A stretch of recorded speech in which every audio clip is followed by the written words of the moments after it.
Mount McKinley is the highest mountain in North America at 20,320 feet. Its name in the local Athabascan language, DENALI, means the high one. Part of the Alaska Range, the mountain is just one feature of the 6 million acre Denali National Park and Preserve. The park protects this wilderness for its wildlife and dynamic ecosystems. It draws people who come to experience its grandeur and solitude, as well as climbers challenged by its mountains. The mountain's height and its Arctic latitude make it one of the coldest and stormiest mountains in the world. The massive peak catches storms from the Gulf of Alaska that wrap the mountain in clouds and whiteouts for days on end. Even in summer, clouds descend on Denali 2 days out of 3. Winds gusting over 100 miles an hour have blown climbers off the mountain. Temperatures in spring and summer can drop to minus 40 degrees, as cold as Mount Everest averages in the dead of winter. Storms can drop 3 feet of snow overnight. Each foot of snow, the danger of avalanches increases. Snow piling up through the ages creates massive glaciers. This river of ice, the Ruth Glacier, flows 35 miles down McKinley's south slope. As glaciers flow downhill, huge cracks called crevasses open up. Some are large enough to swallow a train. Climbers here don't carry oxygen. Instead, they climb slowly. By spending a few days at each camp, they allow their bodies to adjust to the altitude. On mountains, the air gets thinner the higher you go. At McKinley's summit, air has only half the oxygen as at sea level. The mountain towers as a daunting, unpredictable challenge to climbers. As one of the 7 summits, the highest peaks of each continent, Mount McKinley draws climbers from all over the world who come to test themselves on the icy crown of North America. Climbers from all over the world, male and female, young and old, come to climb Mount McKinley. They check in at the Talkeetna Ranger Station, where the park's mountaineering rangers make sure they're prepared for the demanding climb. Is Denali the hardest mountain in the world when it's 80-mile-an-hour winds and 40 below zero? Yes. Climbers must know how to survive high Arctic conditions, travel over glaciers, recognize signs of danger, and rescue teammates if necessary. Conditions on the mountain are so harsh, only half the climbers make the summit. By 2006, 96 people had died trying. McKinley's mountaineering rangers and volunteers rescue or assist up to 40 climbers a year who've run into trouble. These rangers stay on the mountain for 1-month shifts. That way, they're acclimated and ready for any emergency. In the medical tent at 14,000 feet, the rangers can treat climbers affected by weather, illness, or injury. In Mount McKinley's frigid temperatures, climbers must be on constant guard to prevent frostbite. The high altitude, with its low oxygen and air pressure, forces climbers to breathe harder to get enough oxygen. Many experience headaches, nausea, and confusion. A dangerous form of altitude sickness called high-altitude edema causes fluid to accumulate in the lungs or brain. If climbers with this condition don't descend immediately, they can die. It's very difficult to go from Anchorage, which is at sea level, take the bus or what have you up to Talkeetna, fly onto here, and then come up so quickly. The body just can't handle that. Respecting the mountain means being prepared for its dangers. It also means treating the mountain with care, leaving its wilderness unspoiled for those who follow. And anytime you throw 1,100 or 1,200 climbers in 1 year on a 14-mile trail, you're going to have resource management issues without our presence that would be colossal. the mountain is cleaner because of our presence. The national park has a clean climbing policy. If you pack it in, pack it out. This even applies to human waste. Climbers are given a small portable toilet called a clean mountain can. After a climb, the can is flown off the mountain for disposal. Mount McKinley may feel crowded, but it's still a remote and unpredictable wilderness with very real dangers. This is a place that's a final exam for many mountaineers. It shouldn't be a starting place. Climbing teams must be fit, well prepared, and self-sufficient. As mountaineers, you have to have implicit faith within your teammates. Otherwise, it probably isn't the best place to be going. Base all decisions on self-rescue and do not count on the National Park Service for rescue. Experienced climbers do die on this mountain. It's a dangerous place, but the greatest danger is bad judgment. Climbers say, respect the mountain, prepare carefully, and go climb.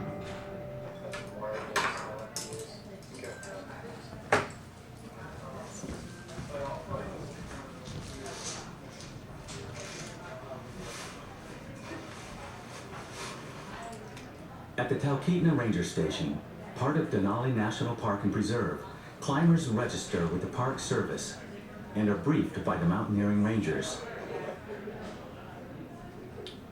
85% of McKinley climbers take the West Buttress route to the summit. It's the shortest and least technical route. Still, the climb will take 2 to 3 weeks, and only half who attempt it will reach the summit. You fly from the Talkeetna Airport to Kahiltna Base Camp at 7,200 feet. When you land on the glacier, you're in a different world. It's a wilderness of ice and rock. It's also like a little town.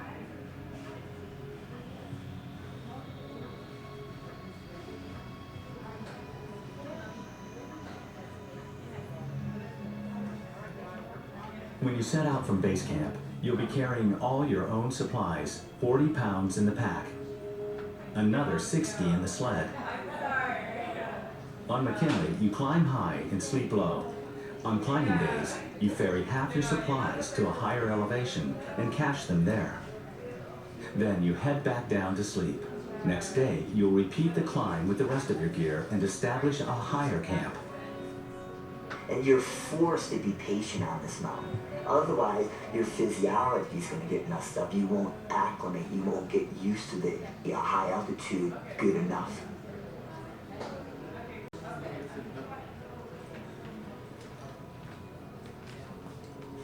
You watch out for crevasses, deep cracks in the ice that often lie hidden under a thin bridge of snow.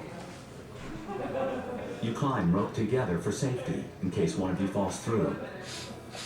At the end of each day, you set up camp, fortifying your tent for protection from the winds.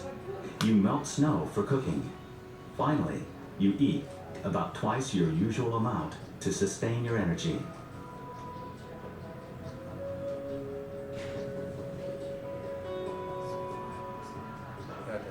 It's summer on the mountain. The days are 20 hours long. The sun on the snow is blinding. But the weather can change in an instant. Anywhere on the mountain, you might have to wait for it to clear. Oh, nothing's typical. They're on Denali. We were up here for about 8 days in, up to 67 mile an hour wind. Until I spent 10 days here waiting for the weather to clear. John Leonard had to stay up here for 14 days. We'll see what happens. The weather is going to do whatever Mount McKinley wants it to do. I'm glad I got a big look.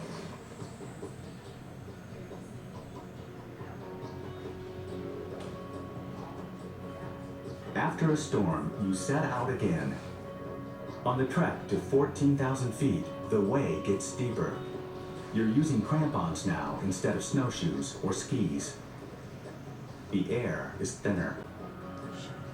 The next camp lies in a glacial basin at 14,200 feet. You'll spend several days here to rest and get used to the altitude before starting the hardest part of the climb. The Park Service staffs a small camp here where a ranger and volunteers stay acclimated to the elevation. They enforce sanitation rules to keep the mountain clean. They also care for climbers, treating cases of altitude sickness and injuries on site, or evacuating them if necessary.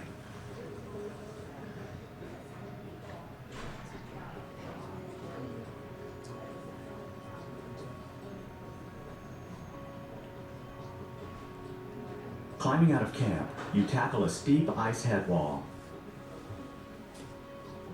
Park rangers have anchored ropes in the ice to help prevent falls.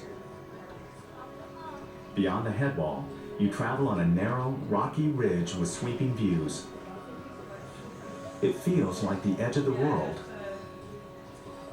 You make camp at 17,200 feet, digging in, placing snow blocks for protection. You prepare for the fiercest weather yet. You'll wait until it clears, then attempt to reach the summit in one long day. The climb out of camp traverses a steep, icy slope up to Denali Pass. Then it's on to the summit. This is by far the most difficult thing I've ever done.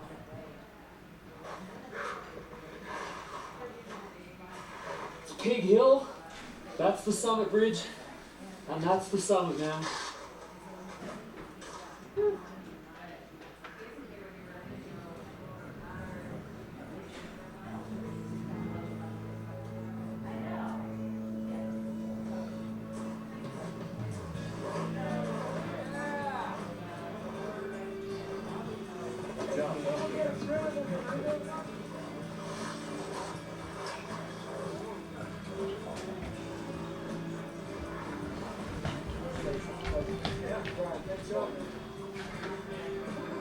You're on top of the world, bud.